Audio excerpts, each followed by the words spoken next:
another edition of In the Divide, where we're sharing all things crypto together with Algorand. All right, people, today I decided to put this on because it's out there. Somebody's claiming, there's no use case, dead chain, FUD is coming out there. I wanted to put this together for the Algorand people, people who are trying to look into things. Check this out. Go ahead and like and subscribe. I need you to pay attention to some of the information. I'm gonna need you to comment below because a lot of people are looking and there's a lot of fear and FUD. So one of the things people love to say when they don't have information is they'll go to the drastic end to the right, drastic end to the left. But it's about information, okay? So listen to the information I have for you. I'm not saying I'm 100% right on everything, but I've been doing this for a while and I understand where all this information comes from. So check this out. So I've been doing this thing with Algorand and been following what it does and everything else.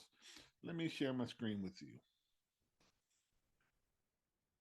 Algorand has been doing a yeoman's work in trying to build its service, its platform, and one of the things that it had done over the course of its existence as a coin, as a project, they have always tried to find a way to for real use case. And I know one of their things were helping low income and communities that are unbanked. So one of the first things I started looking at is one of the things that got me excited about Algorand was this back in 2020 with Marshall Islands was one of the first crypto islands nations that actually used Algorand and was the first one to do a national digital currency. This is 2020. And one of the things I said in my video back then is that this was a good first step in trying to find a way for to prove your usability to a greater market. A lot of times when painters test paint, they only paint on the spot. This is what happens where you're trying to prove to a greater market, greater overall market that you exist to where you can actually do the work uh, in this area, this sector. And it starts by something small. The Marshall Islands is a small place, but to be able to be powered the first digital currency, you don't hear anything bad. You don't hear anything good, but you when you don't hear anything in between, you know things are going great because the only thing you time you hear stuff is when stuff go bad. It's like this happened. Oh, really? That's gone.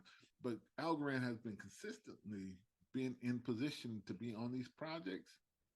You don't hear about it. That means it's going smooth. When you don't hear about it, that's good news. So that was back in the Marshall Islands, and that was in 2020. So I wanted to move to 2021. And this was when Bitcoin, as this was the market was pumping, and we are buying everything from DAOs to uh, pop ups and NFTs. It's when the soldiers and bored apes and everybody's going wild back in here. 2021. Algorand's in El Salvador. Okay, the lead in this was Bitcoin was going to be adopted as currency in El Salvador, but the real thing for me was even though it was Bitcoin, it was run on the Algorand. The country's infrastructure is on top of Algorand blockchain. So even though they're running it, Algorand was actually a key part. And a lot of that was really good.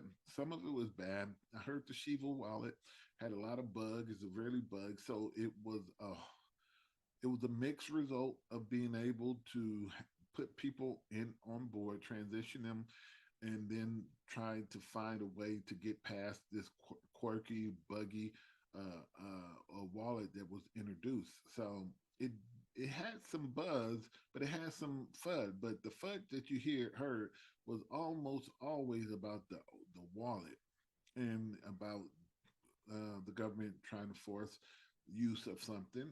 But this was another test strategy. Look, this is about how this wallet operates, how these things operate on microtransactions on an economy scale. And what these things are doing is they're ramping up. 2001, small digital currency is going out on a small island. Now you have this small economy, well, not a small economy, but this economy that's small relatively on world terms. You're introducing it in these stages. So now we have 20 and 20, 2022. And what we have here is we have the Bank of Italy. Okay, the Bank of Italy is now getting in and trying to show us that these things that they've seen from Algorand is pretty good. So what they're doing now is they're expanding to where now Algorand is in the Bank of Italy. Now, this is Italy is a bigger state, a bigger country, and you know what this means is that the proof case is coming over year. That means the use cases is being validated. Are you getting excited yet? Because this is what you need to do as a blockchain is establish yourself in a market, establish a use case and a viability, and as you continue to grow and grow and grow, these big people who wants the ETFs coming as institutional, you already have a pattern behind you that there is something valid in your use case for financial products. Somebody's going to scare you off and say, well, the CBC, this Algo has been doing work with the governments, with various governments, and it works with the United States government on some things that were FEMA related, but it's not the government; it's through Catholic charities. But they are still in a position to do a lot of remittance payments and all that other stuff. So Algorand is strong in all this, but I'm sticking to banking right now. So now in 2023, what we have now is Quantos. Okay, Quantos payment launches the euro on the Algorand network. What this is bigger, bigger, and bigger. It's that Algorand is trying to prove something that all these metrics where people are coming aboard, people are start expanding the use of it. Now, digital euro is going to be added to Algorand. Now, imagine this. Now, imagine that you're from Marshall Islands. Now you're in El Salvador. Now you're in Italy. Now you're doing things for the continent of um, for Europe. This is establishing a use case. Do you not see when these people come on, when the things are starting to transition? Because that's what this really is. If people like, this is digital. Yeah, programmable money. You're using digital money now every time you swipe your card. Ever since the money was put off the gold standard, you're using digital money. All that money that they're printing out there, the reason your money is devalued because this is money is cheap. It's not been earned. It has no value. So what happens is we have to earn that money. That money has to be earned in the economy for it to have value. So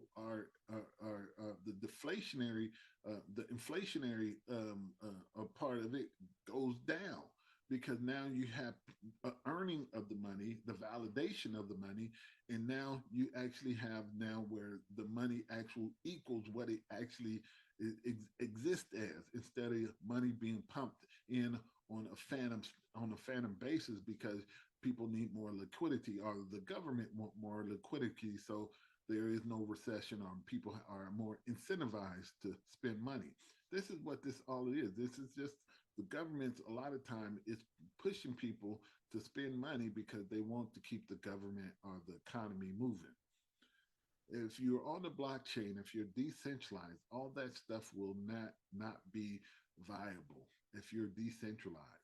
That's why they want to centralize things with CBDC because they want to incentivize. They want to move people to buy certain things in certain sectors of the economy, and nobody wants that. We want to be able to do the economy the way we want, buy what we want, go where we want, save when we want, and the government has to live within their means. And this is one of the things that's going to be a pushing point, a tug of war. That's why there are going to be CBDCs that's going to be private and public. There's going to be some kind of hybrid structure that these both are going to work. We just going to have to figure out how. So leave a comment below. Tell me what you think down below. Hopefully your tomorrows are better than your today. We are